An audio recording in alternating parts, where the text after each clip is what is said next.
Um, Once upon a time, I was teaching a class in The Hague in improvisation, and a student was quite dutifully and quite well performing one of the exercises. And I was just suddenly wondering, you know, is this still music in a way? Is it just an exercise? So I just somehow came up with this idea to ask her, just imagine that this hall here is filled with all your biggest fans, like just the true fans that have followed your career for the last 50 years.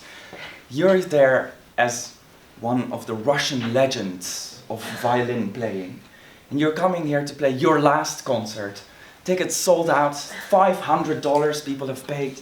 People killed each other to be here, slept on the trottoir to acquire the last ticket available.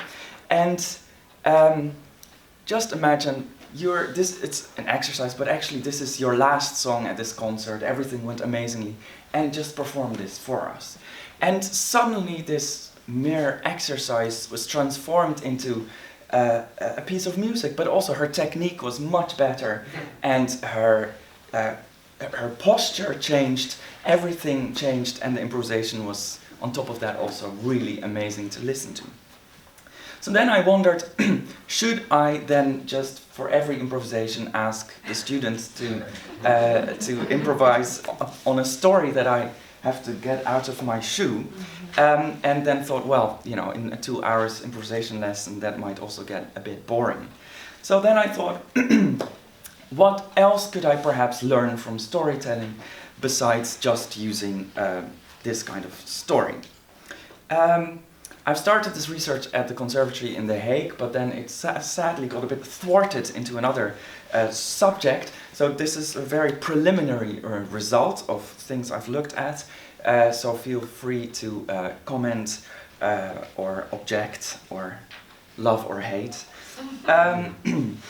As Jostein also already said, I especially teach historical improvisation, and there's a lot of theory, a lot of right and wrong. And so what can we do to still keep, of course, all this information going, but help people do that in a more flowing way? I wanted to talk a little bit about the history of early music and how that, improvisation, and how storytelling already maybe happened in it. About active learning, about form, reflection on learning, and dealing with fears. And perhaps there's even some time to share some games with you. So, historical improvisation is always based, of course, on historical premises. Storytelling doesn't come to mind in the first place as a historical idea, but we could look at rhetoric as a sort of, well, it could be translated storytelling into the Baroque period by calling it rhetoric. And indeed, there are many articles about this, which you could read if you want. I can share this information with you later. One of the ideas could be to use the structure that a rhetoric gives to give structure to your improvisation. So, for instance, they say there's the exordium, the narratio, the divisio, etc. And we could use that in our improvisation. In the exordium, you give your main argument. Maybe it will be just this. I'll do it very simply, so just so it goes fast enough. Then you define a little bit more this first argument. So perhaps you go and walk a little bit with this figure. So I've told a little bit more about this idea. Then I might argue why this is so great, and maybe for that reason make it a little bit bigger.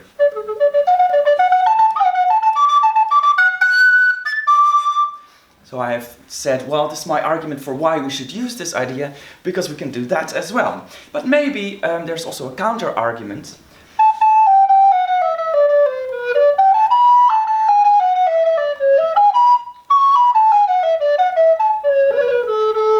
Maybe it would be nice to use another element. And then in conclusion, I might come back to my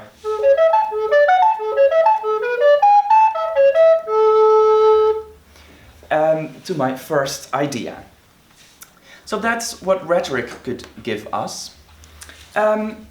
Another idea that I found in the relation between storytelling and improvisation is that nowadays in the research into practice we're talking a lot about active learning.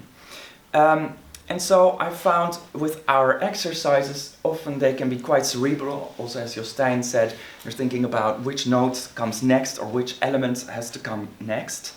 And Susan Williams at the Conservatory of The Hague just finished a PhD about practice, and she uses storytelling a lot as well, even for motor skill learning, even actually to just take the attention of the brain away from this is the right movement or this is the right note to play next.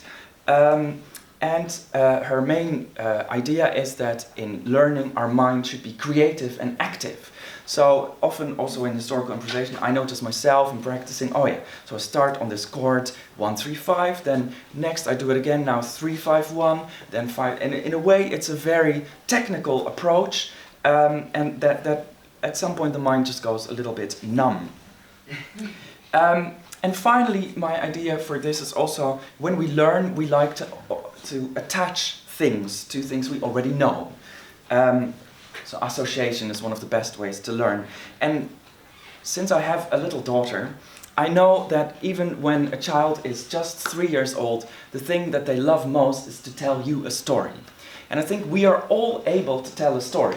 We might not all be able to improvise some kind of fugue or prelude or whatever, but we could all tell a story. So if we can use these ideas of storytelling to teach improvisation, we can sort of use this association to become more open. Of course, improvisation, also in historical music, is not just about adding more notes. You could also work with tempo or color or intonation. And in Keith Johnston's Impro for Storytellers, I found a wonderful exercise, which I would do first actually with text. I do a lot of my improvisation classes. I start without the instrument, because the instrument is of course a big fear. In this first exercise, you try to tell a story without words.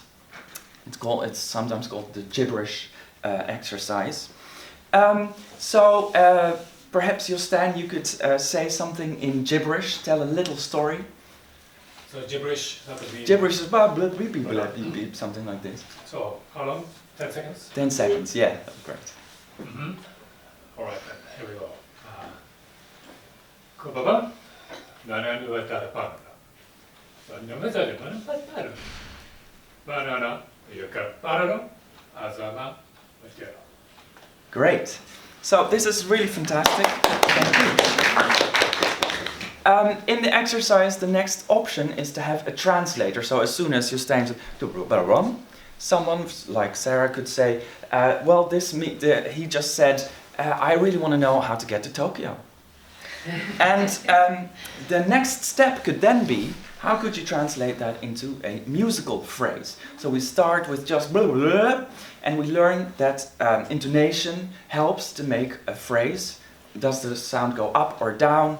Is it a longer bit or shorter? Are you going very fast? What kind of story is that? So how can we already improvise even a piece that we just play, a Telemann, Fantasia or whatever, with this idea in mind? Maybe translating our own repertoire into gibberish and seeing how we then can actually sense this. And we saw immediately also another thing that Jostein did. He used his body to express things.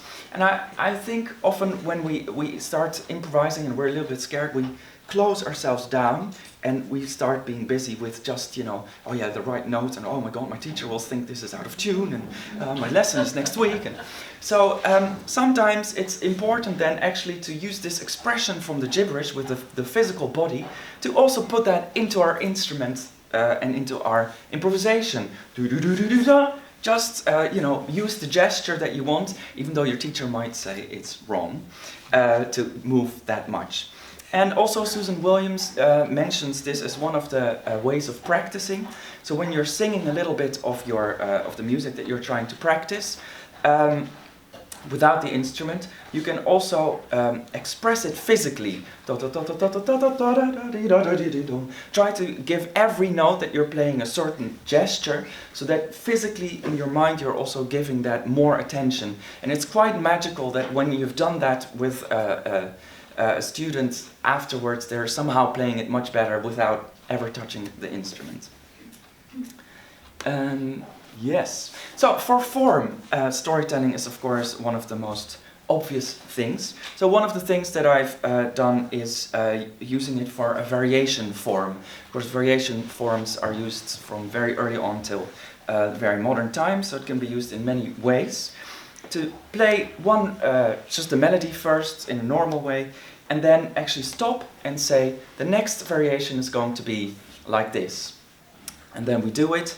And then I try, and usually it happens by itself. Students start to kind of make these elements come together so that it becomes a bigger story. Because even though, of course, in much historical variations, you can see there's a lot of opposition. So suddenly there's a minor variation, and suddenly there's one with dum ba dum ba dum ba dum. But I still think that when there is a variation piece like that as a whole, we can make an entire story out of it. And by really consciously naming what we are going to do in the story, we can be much more clear with what we're going to do. I also like this, but this is harder, for the idea of using a certain motive or a theme and imagining that it is a character in a story. So if Johnny starts walking first, and he's quite sad, but then after a bit of the story he might become happy. So I use the same motive, and I don't have to change actually the whole, all the parameters that I'm using. And by using this motive and changing only little bits throughout the whole improvisation, it becomes much more coherent.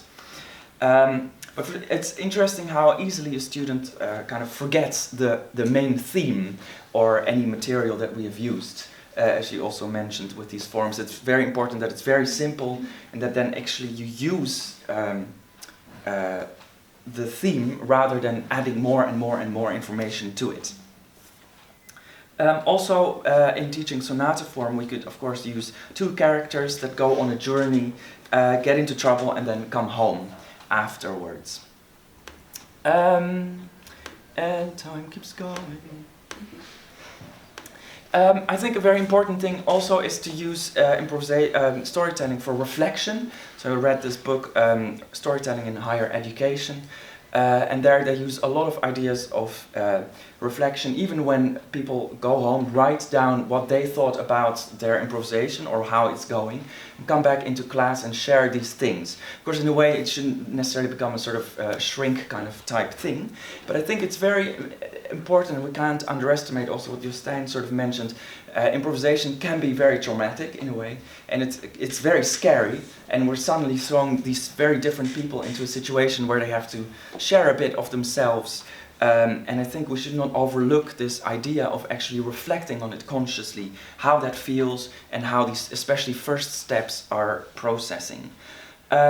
And in that sense, it's best to use a formal, prepared discussion, because often when you're talking about this with friends, a friend might say, "Oh, I know exactly what you mean, when I did that." And it seems in research that that actually makes the person telling the story feel like their story was hijacked. Also good for your relationships.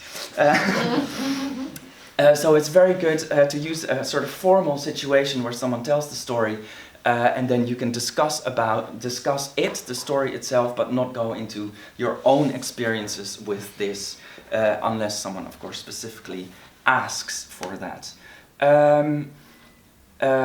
An other nice thing is to ask students to do a little improvisation, and then actually write a story about what it was like for the audience to feel, to hear your improvisation, so that you kind of go out of your own mind and go more at what happens. Yes, we must address explicitly, I think, this fear of improvisation, but sometimes we can also create a situation using storytelling in which this fear might go away. There's a funny TEDx video, Magical Science of Storytelling. I would advise you to watch that. And for instance, he says that if you tell a story with suspense and with a cliffhanger that you don't resolve, people listening will have much more focus, motivation and memory due to a raise in dopamine.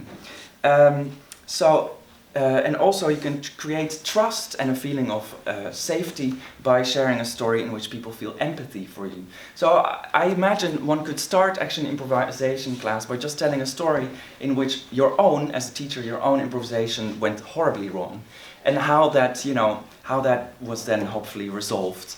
And how that gives the students a sort of sense of like, oh yeah, we're in this together, rather than I will tell you how to do this. And another thing that I've done is use morning pages, where I've just asked the students, just sit down and write down anything that comes in your head. So open associations are also opened up. They don't have to read any of it out. They could if they want. And it could be like, oh my god, I have to write this now. I don't know what to write. Right?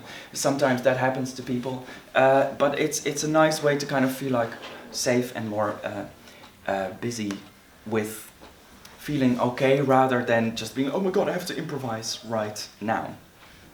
I also think it's very important in improvisation to judge each other, but in a very nice way, because in listening you can learn from each other. I notice often there have to be moments of individuality in a lesson, and people kind of wander off or don't know really how to critique in a way in improvisation, because we know how to critique, well, you played louder or softer, or I like that piece, but otherwise we don't really know much about it. And I think it would be interesting to use a story. So can you, someone improvises, please tell us a story about this improvisation that just was played, so that you can also give the other person an impression of how this improvisation came across without, having to say, well, I don't like what you did.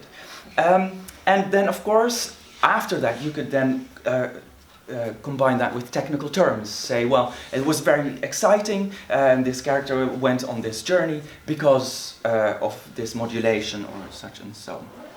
In improv theater, people even use judges, and they have specifically the job to be a judge. So you could even appoint 2 students to be the judge, and they have to be not liked by the other students, in a nice way, of course. But so this it could be like giving people on purpose the position of saying things that they otherwise would not have dared to say. And another exercise could be to say to the listeners, when you're bored, just leave the room, so that you notice really when you're playing, oh yeah, now I kind of went into the wrong direction.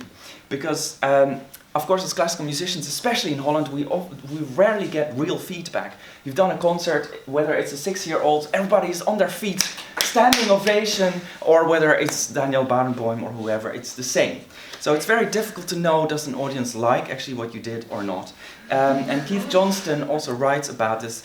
Feedback can be very difficult, and instead of thinking we should educate the audience, maybe they should educate us.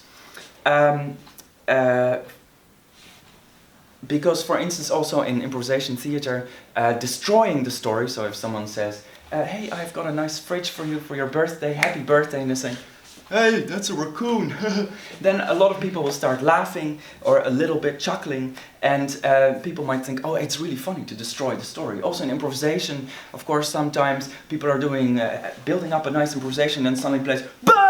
And it's, people are laughing, or it's like, oh, hey, you did that thing, that was cool. But in a way, for the improvisation, it might actually not be that nice. And to end, I will choose this idea. In improvisation theater and storytelling, you can always have also a choice of, we're always talking about building on to something else. So in improvisation theater, it's called say yes and.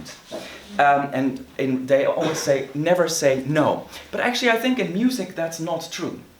And it's a very nice exercise to try. How can you say in music yes to someone, but also how can you say no to someone?